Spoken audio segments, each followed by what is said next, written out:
Ini kita akan sama-sama bahas satu tema yang saya rasa sangat dekat dengan kehidupan kita sehari-hari, yaitu tentang why me atau kenapa harus aku Tuhan. Nah, teman-teman semua, satu hal yang harus kita tahu bahwa dalam hidup ini kita pasti sering banget bertanya, kenapa aku sih Tuhan? Kenapa harus aku yang ngalamin ini? Kenapa harus aku yang jadi ketua youth? Kenapa harus aku yang jadi pengurus? Kenapa harus aku yang Tuhan pilih kerja di sana, kerja di sini? Kenapa harus aku yang Tuhan panggil jadi hamba Tuhan? Kenapa harus aku yang ngalamin ini dan lain sebagainya? Saya percaya sekali bahwa setiap kita pasti pernah berada di titik ini. Benar apa benar? Benar ya teman-teman? Kita pasti mustahil gak pernah berada di titik ini. Sekalipun dia seorang hamba Tuhan terkenal, seorang teolog terkenal di luar sana, pasti pernah melewati fase ini atau masa di mana dia bertanya kepada Tuhan, kenapa harus aku sih Tuhan? Kenapa harus aku, mengapa bukan dia gitu? Kenapa harus aku, kenapa enggak papa mama aku, kenapa enggak koko aku, kenapa enggak dede aku dan lain sebagainya. Pertanyaan ini selalu muncul di dalam fase hidup kita. Entah itu ketika kita masih kecil, atau bahkan ketika kita semakin beranjak dewasa, pertanyaan ini semakin terngiang-ngiang gitu ya dalam hidup kita. Nah teman-teman, ada yang mau cerita nggak selain dari dua orang teman kita tadi tentang kisah yang pernah ia rasakan tentang hal ini, terkait hal ini? Tadi kan katanya benar pernah ngalamin, ya coba diceritain, ada yang mau cerita? Tadi kan dari cowok nih, dari cewek dong ya hari ini.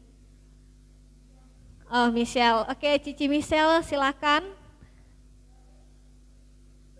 Gak mungkin gak ada tadi kata benar kan? Ya silakan. Ya silakan Cici Michelle.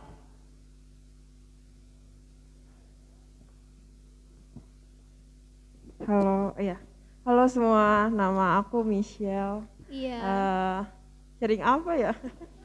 Pernah gak sih nanya ke Tuhan, kenapa harus aku sih Tuhan di dalam titik kehidupan kamu gitu? Pernah sih, kayak itu kenapa harus aku yang jadi pengurus. Sebenarnya juga awalnya pas disuruh jadi pengurus tuh agak berat ya. Karena pengurus kan harus benar-benar merhatiin jemaat youth, apalagi jadi pengurus youth. Dan itu tuh takut banget kalau kita merhatiinnya kurang, jadi anak youthnya juga kurang nyaman untuk ibadahnya. Tapi setelah Ko Andi bilang gak apa-apa dicoba aja jadi pengurus, setelah menjalaninya jadi pengurus ya baru berasa sih ketika emang Tuhan nyuruh jadi pengurus pasti ada alasannya gitu. Setiap kita punya masalah atau apa yang dikasih kita sama Tuhan tuh pasti ada alasannya. Terus jadi pengurus juga berasa wah ada kerjaan nih, tapi kerjaannya buat Tuhan bukan buat manusia gitu loh.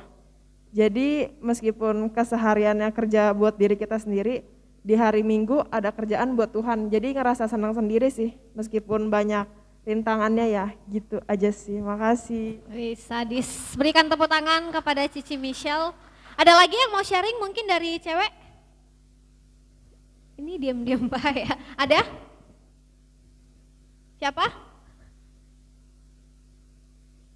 Ada nggak ada? Oke. Nah teman-teman kalau nggak ada yang mau sharing lagi saya akan sharing ya. Nah teman-teman terkait tentang hal ini seperti yang saya katakan tadi, setiap kita pasti pernah berada di fase ini. Mempertanyakan kenapa harus aku sih Tuhan yang ngalamin ini dan mengapa harus aku yang terpilih dan lain sebagainya. Suatu ketika saya sedang mengerjakan skripsi saya, kebetulan skripsi saya itu terkait dengan kekerasan seksual. Kala itu saya datang mewawancarai beberapa orang korban pelecehan seksual atau korban kekerasan seksual di Jakarta secara khusus.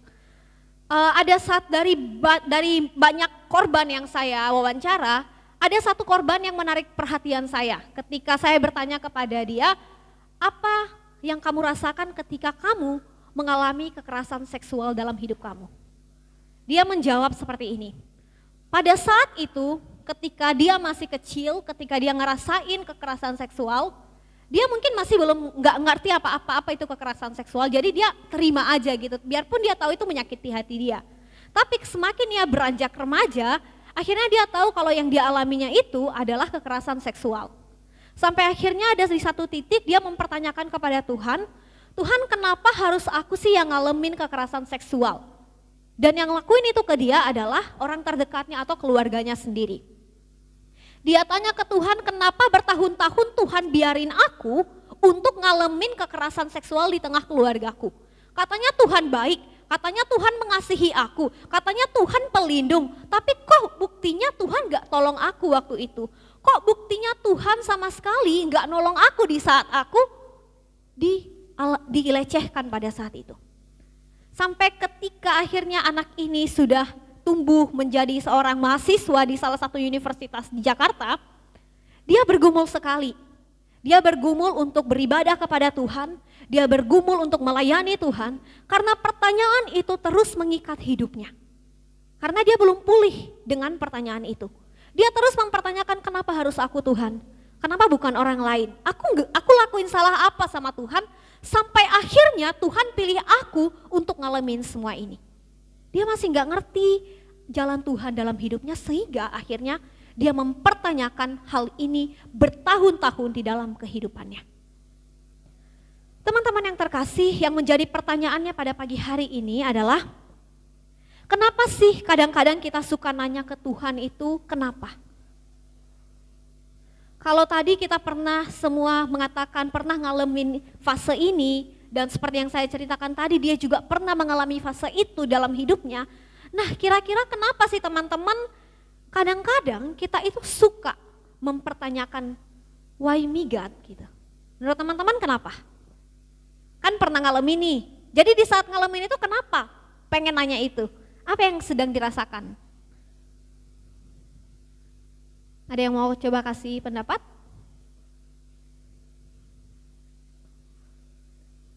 Mohon maaf, ini bertanya ya teman-teman, bukan ngelawak. Oke teman-teman, ada yang mau kasih pendapat? Alvin? Ya kamu.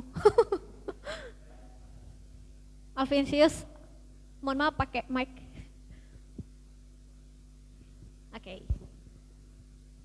Biasanya di saat keadaan nggak sesuai yang kita mau. Jadi di luar ekspektasi kita ya? Iya, di luar ekspektasi. Oke, mantap. Pernah ngalamin ya? Ngalamin sih pasti pernah. Mau sharing? Terlalu banyak, bingung mau yang mana. Oke, thank you. Dari sisi sebelah kanan saya ada yang mau kasih coba pendapat? Mau coba kasih pendapat? Biasa di masa apa sih kita suka kadang-kadang nanya kenapa ke Tuhan gitu? Ini meratapi apa ya, lihat ke depan semua. Fidel, ada yang mau kasih pendapat? Enggak. Siapa? Amel. Mana si Amel nih? Oh iya nih. Amel. Pernah pasti kalau ngalamin ini, enggak mungkin enggak ya. Nanti dilanjutin sama yang sebelahnya ya.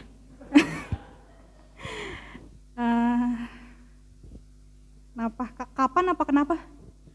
Kenapa sih kadang-kadang kita itu suka nanya kenapa ke Tuhan? Mungkin karena kalau dari pengalaman pribadi mungkin karena kitanya juga meragukan ya. Karena sesuatu kejadian sama kita terus kita kayak ngeraguin ke Tuhan. Waduh, kenapa nih Tuhan kok saya kena gitu. Oke, jadi muncul keraguan dalam diri gitu ya. Oke. Next Sonya. Mungkin kalau Sonya agak berbeda dari yang lain. Kalau yang lain mungkin pas ada masalah nanya kenapa. Tapi kalau Sonya akhir-akhir ini baru ngerasain kayak kenapa sih Sonya bisa senyaman ini? Kenapa Sonya punya ruang lingkup teman pertemanan yang di dalam Tuhan? Kalau Sonya kayak gitu. Jadi, wow, menarik ya. Karena sesuatu ada terjadi di luar ekspektasi kamu ya? Iya, kayaknya kalau misalkan buat masalah pasti nggak mungkin kayak nggak mungkin nggak nanya, pasti nanya kan kenapa sih kok ada masalah ini. Tapi kalau Sonya sekarang akhir-akhir ini lebih ngerasain kayak kenapa sih banyak orang yang datang ke Sonya, banyak pertemanan yang dikit-dikit mulai kelihatan di dalam Tuhan gitu kalau Sonya. Oke, ya terima kasih teman-teman untuk pendapatnya. Nah teman-teman, setelah saya mencoba bertanya juga kepada orang-orang di luar sana dan juga coba baca beberapa narasumber ya, beberapa artikel juga terkait hal ini, terkadang kenapa sih kita kadang suka nanya ke Tuhan kenapa? Itu karena yang pertama, kita ngerasa kita nggak layak. Misalkan, aduh Tuhan kok gue jadi pelayan Tuhan ya, gue kayaknya nggak layak banget deh, gue kayaknya tiap hari buat dosa. Kenapa sih Tuhan harus gue, kenapa nggak dia gitu? Jadi kita ngerasa diri kita ini nggak layak untuk jadi pelayan Tuhan, sampai akhirnya kita mempertanyakan kepada Tuhan kenapa harus aku gitu. Atau ketika saya menjadi seorang hamba Tuhan, saya tanya ke Tuhan, Tuhan kenapa harus aku sih Tuhan? Ada orang yang jauh lebih baik dibanding aku ini nggak layak untuk jadi seorang hamba Tuhan. Tapi kenapa harus aku sih yang Tuhan pilih begitu? Jadi ada perasaan gak layak dalam diri kita yang akhirnya membuat kita bertanya kenapa kepada Tuhan. Yang kedua, ketika ekspektasi kita gak sesuai dengan realita. Seperti yang tadi kata Alvin, kata Sonya gitu ya. Ketika ekspektasi itu gak sesuai dengan realita, kita mungkin berpikirnya, aduh kalau gua ngelakuin ini pasti begini. Kalau gua masuk sini pasti nanti gua lulusnya bakal kerja begini-begini. Kita udah punya ekspektasi yang tinggi, tetapi ternyata realitanya tidak seindah ekspektasi kita. Sehingga akhirnya kita mempertanyakan lagi ke Tuhan, Tuhan kenapa sih Tuhan pilih aku untuk ngejalanin semua ini gitu. Waktu lalu itu saya sempat sharing ya dengan teman saya dengerin sharing teman saya. Dia seorang musik director gitu ya, tapi suatu ketika dia memberikan dirinya untuk menjadi seorang hamba Tuhan.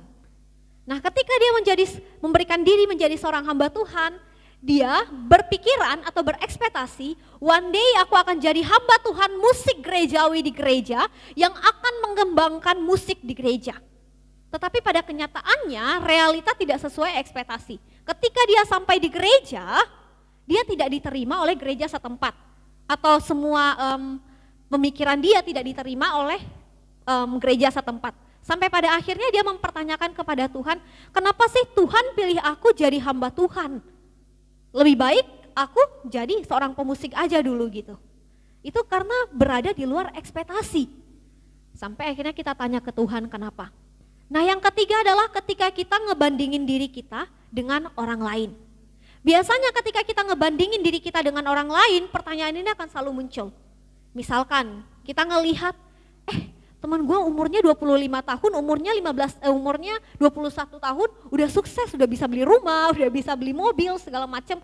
Kok gue enggak ya? Apa karena gue kerja di sini ya? Aduh Tuhan kenapa sih aku harus kerja di sini dulu? Kenapa sih? Kenapa sih Tuhan aku harus begini, begini, dan begini? Lihat tuh teman aku. Jadi kita ngebandingin diri kita sama orang lain sampai akhirnya membuat kita mempertanyakan kepada Tuhan, kenapa Tuhan gitu. Dan yang terakhir adalah ketika kita nggak menikmati sesuatu itu atau hal yang kita kerjakan yang membuat kita bertanya kepada Tuhan. Ketika kita nggak nikmatin sesuatu kerjaan kita, pelayanan kita, hari-hari kita, atau bahkan kita nggak menikmati pergumulan hidup kita biasanya akan mempertanyakan itu kepada Tuhan.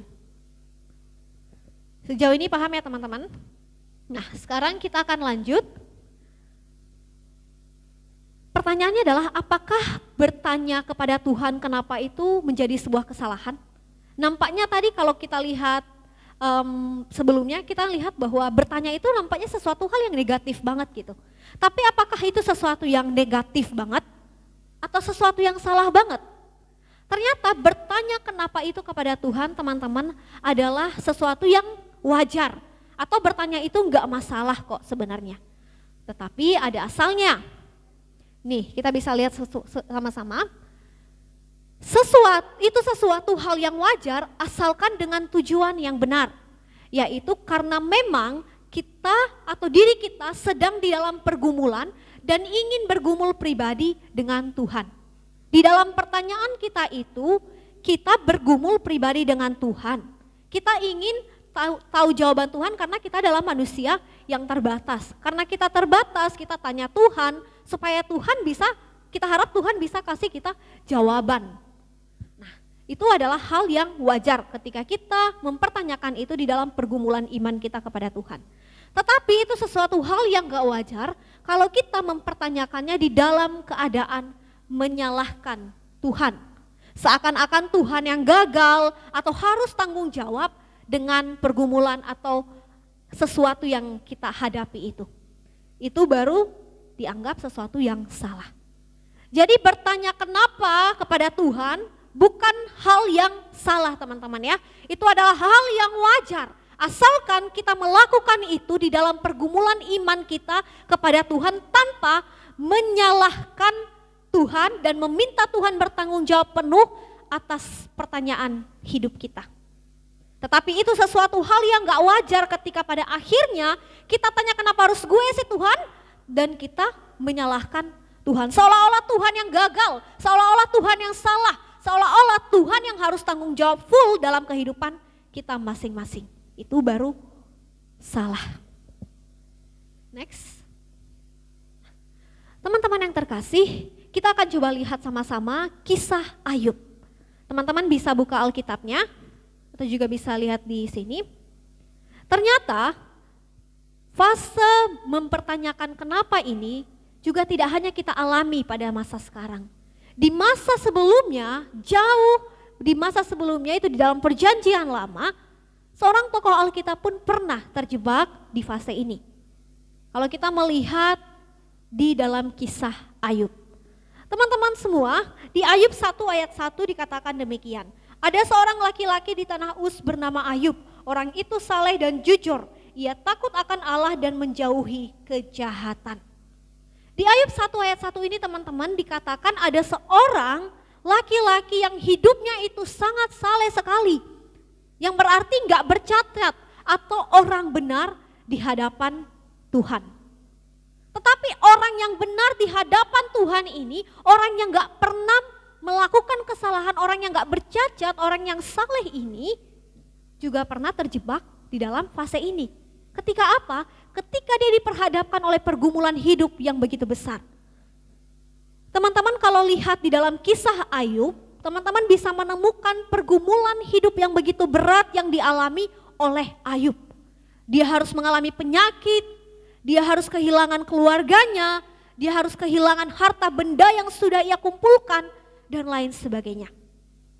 Kalau kita bisa bayangkan, dia seorang yang sangat-sangat terpuruk pada saat itu. Dia kehilangan segala sesuatu yang dimilikinya, baik itu keluarganya, harta miliknya, bahkan ia harus menderita dengan penyakit yang ia rasakan. Di dalam keadaan yang demikian teman-teman, ternyata Ayub pernah datang kepada Tuhan dan mempertanyakan kepada Tuhan, kenapa harus aku Tuhan yang mengalami ini?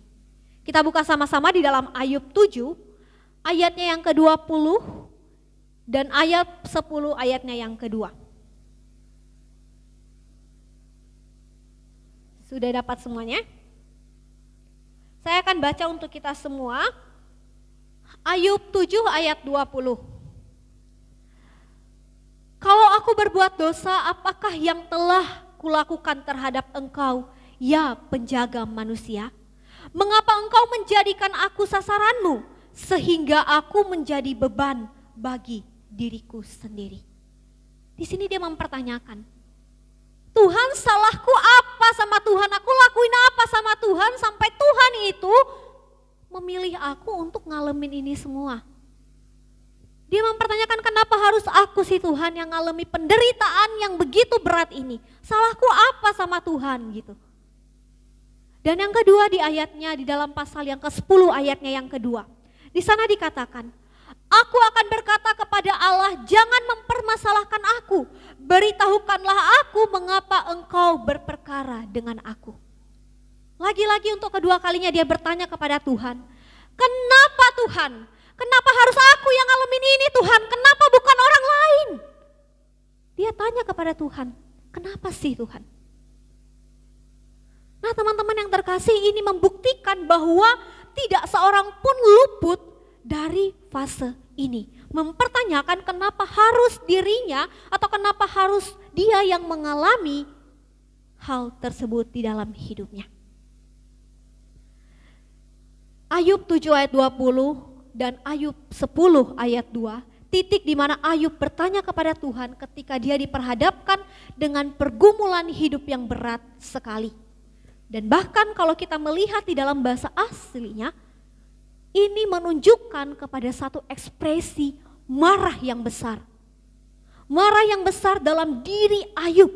Sehingga ia katakan, Tuhan mengapa engkau berperkara kepadaku? Dia marah sama Tuhan gitu. Tetapi teman-teman, menariknya di tengah-tengah pertanyaan yang begitu berat dan begitu besar yang dialami Ayub pada saat itu, dia marah sama Tuhan, dia tanya kepada Tuhan. Lihatlah, kita akan melihat sama-sama di dalam Ayub 42 ayat 1 sampai 6. Teman-teman bisa buka ayat 42 ayat 1 sampai 6. Ketika ia sudah bertanya kepada Tuhan, kenapa aku, dan bergumul berat, bahkan teman-temannya marah kepada dia, teman-temannya nyalahin dia juga, dan Tuhan gak langsung kasih jawaban kepada dia, barulah di ayat yang ke-42 Tuhan menjawabnya dengan memberikan satu kesadaran di dalam dirinya sendiri. Teman-teman, kita bisa baca Ayub 42 ayat 1 sampai 6. Minta seseorang bisa baca untuk kita. Denius, minta tolong ya.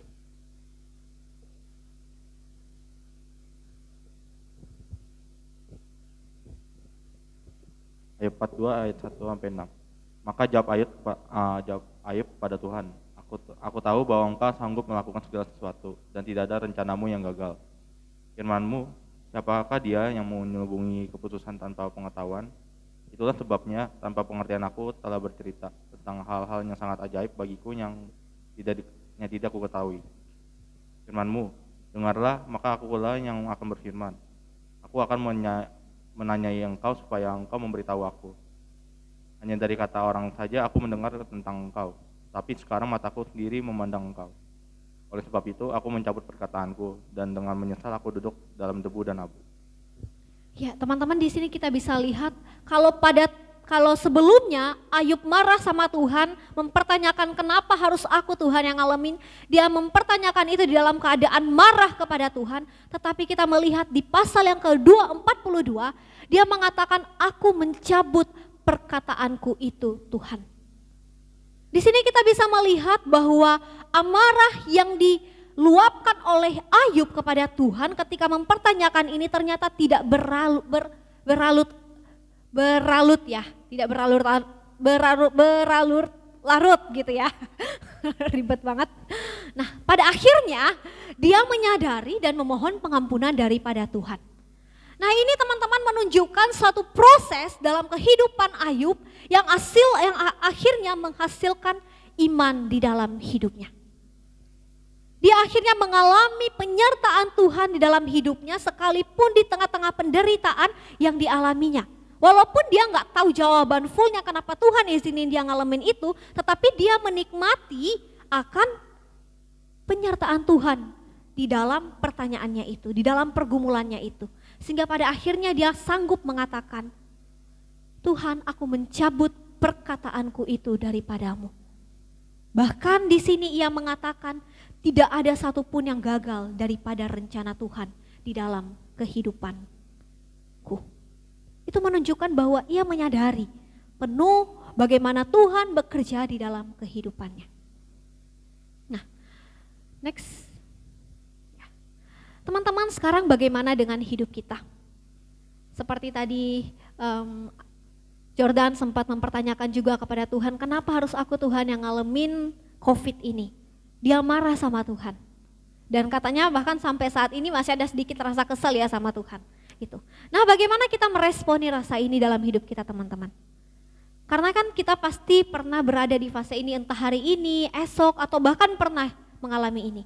Satu hal yang harus kita lakukan, teman-teman, bahwa ketika kita mengalami fase ini, jangan sampai kita menyalahkan Tuhan. Kita boleh marah kepada Tuhan, kita boleh kesel gitu, kenapa sih Tuhan gitu. Tetapi amarah yang harus kita lakukan bukanlah amarah yang berlarut-larut gitu ya.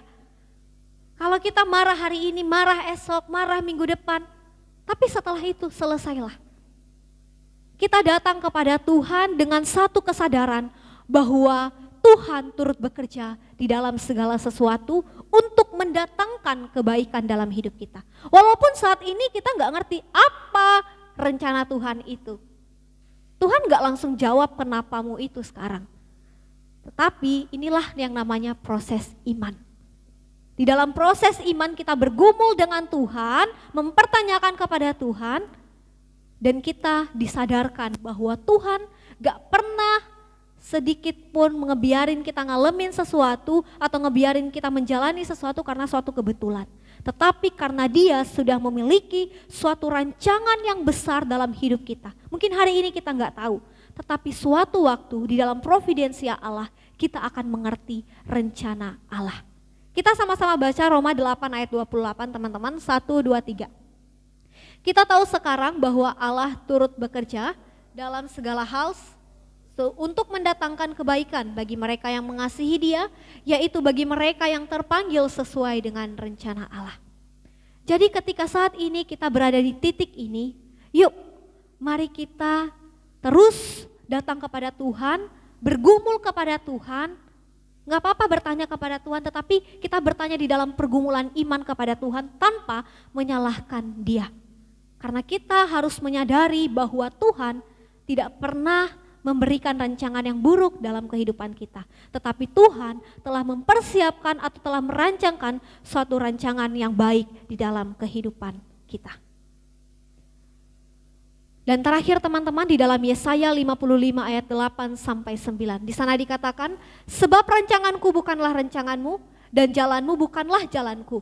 Demikianlah firman Tuhan, seperti tingginya langit dari bumi, demikianlah tingginya jalanku dari jalanmu dan rancanganku dari rancanganmu. Jadi teman-teman, biarlah ini menjadi satu kesadaran penting dalam hidup kita untuk boleh menyadari penuh bahwa ini adalah proses iman dalam hidup kita. Dan di dalam proses iman ini, marilah kita sungguh-sungguh menyadari bahwa Tuhan memberikan rancangan terbaik di dalam kehidupan kita, bukan rancangan yang buruk. Jadi jangan sampai kita menyalahkan Tuhan atau bahkan beranggapan Tuhan gagal dalam kehidupan kita. Sebagai penutup saya akan menceritakan satu kisah. Ya, saya akan menceritakan satu kisah seorang petenis yang sangat handal ya, yang sangat luar biasa sekali. Saya akan baca, saya nggak hafal ceritanya juga, saya akan baca. Oke, ini teman-teman, saya akan baca ya kepada kita semua. Seseorang ini bernama Arthur Ashe. Ya, dia bernama Arthur Ashe. Dia adalah petenis kulit hitam dari Amerika Serikat yang memenangkan 3 gelar juara Grand Slam. Baik di Amerika Open tahun 1968, di Australia Open 1970, dan di Wimbledon ya 1975. Nah, tapi teman-teman di tengah-tengah ketenarannya pada saat itu, ketika dia berada di puncak ketenarannya pada saat itu, tepatnya di tahun 1979, ia terkena serangan jantung yang mengharuskan dia menjalani operasi bypass gitu. Nah teman-teman, setelah dia menjalani 2 kali operasi pada saat itu, bukannya sembuh, ia justru malah mengalami yang namanya penyakit HIV AIDS. Ia terinfeksi HIV ini melalui transfusi darah yang ia terima ketika ia masa pemulihan jantung itu. Nah teman-teman yang terkasih, pada saat itu ia berada di titik tenarnya. Sehingga seorang penggemarnya datang kepada dia dan memberikan surat kepadanya begitu ya. Dengan satu pertanyaan. Mengapa Tuhan memilihmu, Arthur, untuk menderita penyakit itu? Mengapa Tuhan memilih kamu untuk menderita penyakit itu? Namun teman-teman tahu apa yang menjadi jawabannya pada saat itu? Teman-teman bisa lihat sama-sama, inilah yang menjadi jawaban daripada Arthur pada saat itu. Dia mengatakan demikian. Di dunia ini ada 50 juta anak yang ingin bermain tenis. Di antaranya 5 juta orang yang bisa belajar bermain tenis. 5.000 orang belajar menjadi pemain tenis profesional dan 50.000 datang ke arena untuk bertanding. 5.000 mencapai turnamen Grand Slam, 50 orang berhasil dan 4 orang di semifinal. 2 orang berlaga di final. Dan ketika saya mengangkat trofi kemenangan pada saat itu, saya tidak pernah bertanya kepada Tuhan, mengapa saya yang Tuhan pilih untuk menjadi juara. Jadi ketika saya sekarang berada di tengah kesakitan, di tengah penderitaan begitu, tidak seharusnya juga saya bertanya kepada Tuhan, kenapa saya Tuhan? Ini adalah satu kisah yang sangat memberkati kehidupan saya dan saya harap juga memberkati kehidupan teman-teman. Seperti yang saya katakan, bertanya sebenarnya enggak masalah, asalkan kita bertanya di dalam batas wajar pergumulan iman kita. Jangan sampai kita menyalahkan Tuhan. Itulah yang dimaksudkan oleh Arthur di sini. Jangan sampai ketika kita mempertanyakan itu, kita salahkan Tuhan, kita minta Tuhan untuk tanggung jawab di dalam kehidupan kita. Jadi teman-teman, mulai sekarang belajarlah untuk menikmati segala apapun yang kita rasakan dalam hidup kita dan melihat bahwa Tuhan memberikan rancangan terbaik bagi setiap kita. Mari kita bersatu di dalam doa, minta semua Mayan boleh pimpin kita dalam doa penutup.